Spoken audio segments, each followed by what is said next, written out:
പാലക്കാട്ടേക്ക് അവിടെ ശ്മശാനത്തിലെ ആത്മാക്കളെ പോലും പേടിപ്പിക്കുന്ന ഒരു സ്ഥലമുണ്ട്. പാലക്കാട് വടക്കാഞ്ചേരി കൈതപ്പാടത്തെ ഒരു പ്രദേശമാണ്. ആരും പെട്ടെന്ന് കയറി ചെല്ലാൻ ഇടയില്ലാത്ത ശ്മശാന ഭൂമിയിലാണ് ലഹരി ഉള്ള.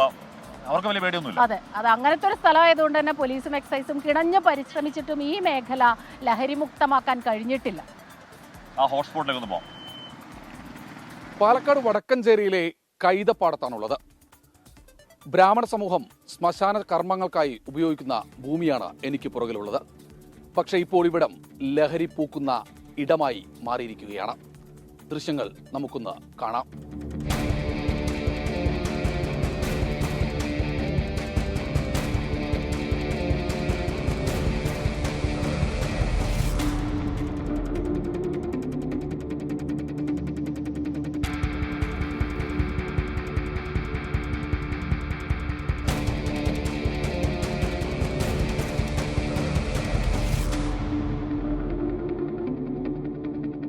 പാലക്കാട് തൃശൂർ ജില്ലകളുടെ അതിർത്തി പ്രദേശം വടക്കഞ്ചേരി എന്ന ഗ്രാമാന്തരീക്ഷം വിട്ടുമാറാത്ത കൊച്ചു നഗരം. നഗരത്തിനോട് ചേർന്നാണ് ബ്രാഹ്മണ സമൂഹത്തിന്റെ കൈതപ്പാടത്തെ ശ്മശാന ഭൂമി.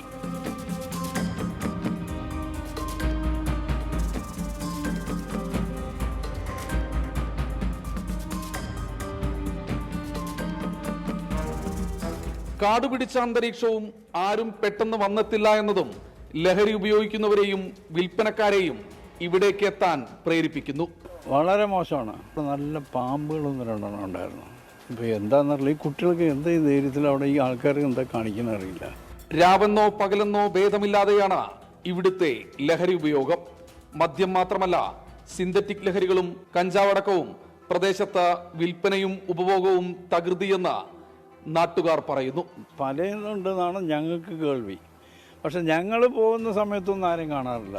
അതായത് ആരെങ്കിലും മരിച്ചു പറഞ്ഞു കഴിഞ്ഞാൽ ഈ വിവരം എവിടെയെങ്കിലും കിട്ടുമല്ലോ അവർക്ക്. ആ സമയത്ത് ആരും അവിടെ വരില്ല.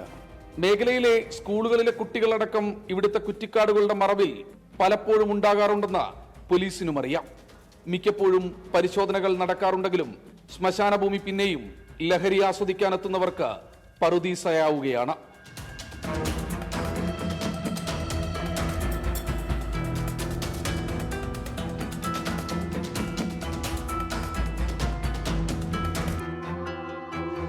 പോലീസിന്റെയും എക്സൈസിന്റെയും പരിശോധനകളൊക്കെ ഒരു ഭാഗത്ത് തകൃതിയായി നടക്കുമ്പോഴാണ് തുറസായ പ്രദേശത്ത് ഇത്ര കണ്ട് ലഹരി ഉപയോഗം വർദ്ധിക്കുന്നത്. പോലീസുകാരും എക്സൈസുകാരും പറയുന്നത് എന്നും ഈ മേഖലയിൽ ഇങ്ങനെ പരിശോധന നടത്താൻ കഴിയുമോ എന്നാണ്. ശാശ്വത പരിഹാരം ഉണ്ടാക്കണമെങ്കിൽ ജാഗ്രതാ സമിതികൾ രൂപീകരിക്കണം. അടിയന്തര ഇടപെടൽ എക്സൈസ് വകുപ്പിന്റെയും പോലീസിന്റെയും ഭാഗത്തു നിന്ന് ഉണ്ടാകട്ടെ. പ്രഭുബാലനും അഷ്റഫ് അലിക്കുമൊപ്പം ശ്രീകുമാരൻ, 24 പാലക്കാട്. അപ്പോൾ പ്രിയപ്പെട്ട പ്രേക്ഷകർ, അതാണ് അങ്ങനെ കുറേയധികം ഹോട്ട്സ്പോട്ടുകൾ അവിടെ ഉണ്ട്. അപ്പോൾ ഹോട്ട്സ്പോട്ടുകളെ പറ്റി നമ്മുടെ പരമ്പര തുടരും.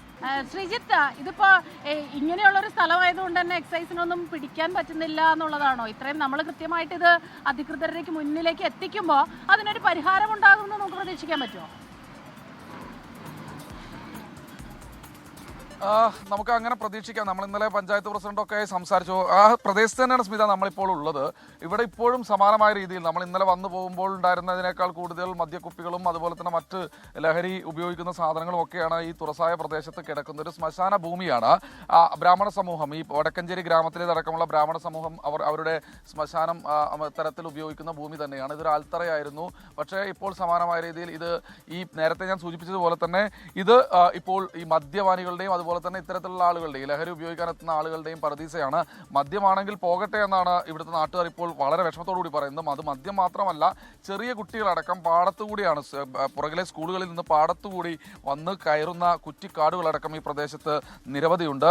ഇതിനുശേഷം ഇവിടെ നിന്ന് വസ്ത്രമൊക്കെ മാറ്റി നേരെ വടക്കഞ്ചേരി ടൗണിലേക്ക് പോകുന്നു എന്നാണ്, കുട്ടികളെല്ലാം പോകുന്നു എന്നാണ് പറയുന്നത്. അതായത് വൈകുന്നേരം വരെ ആൺകുട്ടികളായാലും പെൺകുട്ടികളായാലും ഒക്കെ ഇവിടെ ഇരുന്നതിന് ശേഷം വടക്കഞ്ചേരി നഗരത്തിലേക്ക് അടക്കം പോകുന്നു എന്നാണ് പറയുന്നത്. അത് ഇവിടെ അവിടെ ഇരുന്ന് ലഹരി ഉപയോഗിക്കുന്നു എന്ന് പറയുന്നത്. ഇത് ഇവിടുത്തെ പോലീസിനും എക്സൈസിനും ഒക്കെ കൃത്യമായിട്ട് അറിയാം. ജാഗ്രതാ സമിതികളൊക്കെ രൂപീകരിച്ച് അതിന് വേണ്ട ഇടപെടലൊക്കെ നടത്തുന്നുണ്ട്. നമ്മൾ നേരത്തെ സൂചിപ്പിച്ച പോലെ തന്നെ പോലീസിന്റെ പരിശോധനയുണ്ടോ പുല്ലുവില എന്ന് പറഞ്ഞാൽ അതാണ് അക്ഷരാർത്ഥത്തിൽ സംഭവിക്കുന്നത്. പുല്ലുവില തന്നെയാണ്. അതിൽ പ്രധാനമായും പോലീസ് ഈ പ്രദേശത്തേക്ക് വരുന്നുണ്ട്, ഈ മേഖലയിലേക്ക് പോലീസ് സ്ഥിരമായി വന്ന് പരിശോധന നടത്തുന്നുണ്ട്. ആ സമയത്ത് ആളുകൾ അങ്ങോട്ടും ഇങ്ങോട്ടും മാറിപ്പോകും. അതിനുശേഷം വീണ്ടും സമാനമായ രീതിയിൽ നേരത്തെ നമ്മൾ ഈ ഗ്രാമത്തിന്റെ സെക്രട്ടറി ആയിരുന്നു, ഈ അഗ്രഹാരത്തിന്റെ ബ്രാഹ്മണ സമൂഹത്തിന്റെ സെക്രട്ടറി ആയിരുന്നു നേരത്തെ ഉണ്ടായിരുന്നത്. അദ്ദേഹത്തോടായിരുന്നു നമ്മൾ സംസാരിച്ചത്. അദ്ദേഹം പറഞ്ഞ അതിൽ അദ്ദേഹത്തിന്റെ ബൈറ്റിൽ അദ്ദേഹം ഒന്നുകൂടി പറയുന്നുണ്ട്, ഒരു തവണ ഇങ്ങനെ ഒരാൾ മരിച്ച് ഇവിടേക്ക് വരുന്ന സമയത്ത് കൊണ്ടുവരാൻ വേണ്ടി ഒരു അരമണിക്കൂർ മുൻപ് സ്ഥലമൊക്കെ നോക്കാൻ വേണ്ടി വന്ന സമയത്ത് ഒരാൾ അങ്ങോട്ട് നടന്നു പോകുന്നു, ക്ഷമിക്കണം സ്കൂട്ടറിൽ പോകുന്നു. അതിനുശേഷം തിരിച്ച് ഒരു 10-15 മിനിറ്റ് നേരത്തിന് ശേഷം ഇവിടേക്ക് തിരിച്ചു വരുന്നു. അതായത് അവരുടെ സ്ഥലമാണ്, അവരുടെ ഉടമസ്ഥയിലുള്ള സ്ഥലമാണ്. ആരാണ് എന്താണ് എന്ന് പോലും അറിയാത്ത ആളുകൾ സ്ഥിരമായി കയറി ഇറങ്ങി നടക്കുന്നു. ചുറ്റുമതിലൊക്കെ കെട്ടി സംരക്ഷിച്ചിരുന്നതാണ്. പക്ഷേ പിന്നീട് എപ്പോഴോ ആ ഒരു ഇടപെടൽ, പൂർണ്ണമായിട്ടുള്ള ഒരു ഇടപെടൽ അവരുടെ കയ്യിൽ നിന്ന് നഷ്ടപ്പെട്ടു പോയി. സ്വാഭാവികമായി ഇതിപ്പോൾ ഏതാണ്ട് ഒരു ശ്മശാന ഭൂമിയിലെ ആത്മാക്കൾക്ക് പോലും കൃത്യമായ രീതിയിൽ വലിയ ബുദ്ധിമുട്ടുണ്ടാക്കുന്ന തരത്തിൽ തന്നെയാണ് ഇവിടുത്തെ ലഹരി ഉപയോഗം. ഇത് പ്രേക്ഷകരുടെ മുൻപിലേക്ക് വെക്കുകയാണ്. ഇതൊരു ഒരു ഹോട്ട്സ്പോട്ട് മാത്രമാണ്, വടക്കഞ്ചേരിയിലെ ഒരു ഹോട്ട്സ്പോട്ട് മാത്രമാണ്. ഇനി നിരവധി ഹോട്ട്സ്പോട്ടാണ്, അങ്ങനെ പല ഹോട്ട്സ്പോട്ടുകളുണ്ട്. അങ്ങനെ ദുരൂഹമായ സാധാരണ മനുഷ്യന്മാർ കടന്നു പോകാത്ത ഇടങ്ങളിലൊക്കെ പോയി അവർ ലഹരിയുടെ പർദീസ് തീർക്കുകയാണ്. അവരെ പിടികൂടേണ്ടതുണ്ട്. വടക്കഞ്ചേരി പഞ്ചായത്ത് പ്രസിഡന്റ് ശ്രീമതി ലിസി സുരേഷ് ചേരുന്നുണ്ട്. അപ്പോൾ ശ്രീമതി ലിസി സുരേഷ്, ഇവിടെ നമ്മൾ ലഹരിക്കെതിരെ ഒരു വലിയ യാത്ര നടത്തിയിരുന്നു. അപ്പോൾ ആ യാത്രയിൽ കണ്ടെത്തിയ സ്ഥലങ്ങൾ കൂടിയാണ് കേട്ടോ ഇതൊക്കെ. അപ്പോൾ ഇതിനൊരു പരിഹാരം എന്താ? ഈ പറയുന്ന ആൾക്കാരെ സാമൂഹ്യ വിരുദ്ധരെ അവിടെ നിന്ന് ഇറക്കി വിട്ട് അവിടെ നിന്ന് ക്ലീൻ ആക്കാനുള്ള പരിഹാരം എന്താ?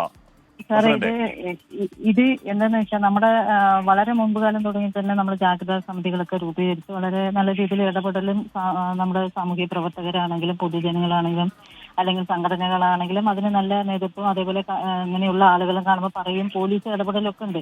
പക്ഷെ ഇതിന് ശക്തമായിട്ടൊരു നടപടിയിലേക്ക് പോകുന്ന സമയത്ത് നമുക്ക് അതിൻ്റെ പോലീസിനാണെങ്കിലും മറ്റു ഇടപെടൽ ഇല്ലാതെ, അതായത് മുഖം നോക്കാതെയുള്ള നടപടികൾ എടുക്കണമെന്നാണ് എനിക്ക് പറയാനുള്ളത്. കാരണം നമ്മുടെ മക്കള്, കാരണം ഇപ്പോ കോളേജ് കുട്ടികൾ അല്ലാതെയുള്ള ചെറിയ കുട്ടികളെ അടക്കം ഇത്തരത്തിലുള്ള വൻ റാക്കറ്റ്, കാരണം വടക്കഞ്ചേരി എന്ന് പറയുന്നത് ഒരു 4-5 പഞ്ചായത്തുകളുടെ കേന്ദ്രം കൂടി ആയതുകൊണ്ട് തന്നെ, അത് മാത്രമല്ല ഒരു മലയോര പ്രദേശം കൂടി ആയതുകൊണ്ട് തന്നെ തീർച്ചയായും ഇത്തരത്തിലുള്ള ഒരുപാട് റാക്കറ്റുകൾ ഇതിനകത്ത് പ്രവർത്തിക്കുന്നുണ്ട് എന്ന് വളരെ വിഷമത്തോടുകൂടിയും വളരെ ആശങ്കയോട് കൂടിയിട്ടാണ് നമ്മളിത് നോക്കിക്കാണുന്നത്. തീർച്ചയായും ഇത്തരത്തിലുള്ള, കാരണം ഇപ്പൊ ഇത് കൂടി വരുന്നു എന്നുള്ളതാണ്. കാരണം ഒരുപാട് ആളുകൾ ഇവിടെ വന്ന് താമസിക്കുന്നു. അതേപോലെ തന്നെ നമുക്കറിയാത്ത കുറെ ആളുകൾ ഇവിടെ വന്ന് താമസിച്ച്, അതേപോലെ മറ്റുള്ള അന്യദേശ തൊഴിലാളികളാണെങ്കിലും മറ്റുള്ളവരാണെങ്കിലും എല്ലാം ഇവിടെ വന്ന് താമസിച്ച് നമുക്ക് ഇതിനെ കണ്ടുപിടിക്കാൻ പറ്റാത്ത രീതിയിൽ വാടകയ്ക്കൊക്കെ താമസിക്കുമ്പോൾ വളരെ ഒരു വിഷമകരമായിട്ടുള്ള ഒരു സാഹചര്യത്തിലാണ് കോളേജ് കുട്ടികളും കുട്ടികളെ അടക്കം പെൺകുട്ടികളടക്കം ഇതിനുള്ള വലിയൊരു റാക്കറ്റിന് ഉൾപ്പെട്ടിട്ടുണ്ടെന്നാണ്. കാരണം മറ്റ് എന്താ പറയാ വൻ മറ്റേ നമ്മുടെ കൊച്ചി പോലെയുള്ള വൻ നഗരങ്ങളിലെ പോലെ വടക്കഞ്ചേരി മാറിക്കൊണ്ടിരിക്കുമോ എന്നൊരു ആശങ്ക കൂടിയുണ്ട്. ഇതിനെ മുഖം നോക്കാതെയുള്ള നടപടിയിലേക്ക് പോയാൽ മാത്രമേ നമുക്ക് ഇത്തരത്തിലുള്ള കാര്യങ്ങൾ ചെയ്യുന്നവരെ നമുക്ക് ഇതിൽ നിന്ന് പിന്തിരിക്കാൻ കഴിയുള്ളൂ എന്ന് കൂടിയാണ് എൻ്റെ ഒരു അഭിപ്രായത്തിൽ പറയുന്നത്. നമ്മൾ ജാഗ്രതാ സമിതികൾ, സ്കൂള്, അതിന്റെ പാരന്റ്സും പഞ്ചായത്ത് കമ്മിറ്റി എല്ലാം വളരെ ആശങ്കയോടുകൂടിയിട്ട് ഇതിനെ കാണുന്നുണ്ട്. അതേപോലെ തന്നെ CC ക്യാമറകൾ